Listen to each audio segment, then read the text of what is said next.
Mr. President, upon recommendation of the faculty, I have the honor to present candidates for the degree of Bachelor of Science in Business Administration who have honorably fulfilled all the requirements described therefore.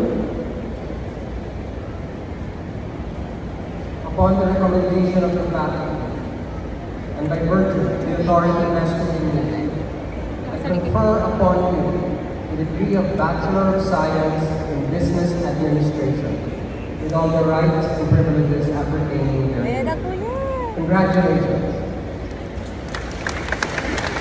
Graduates, please move your tassels to the left. Now, congratulations.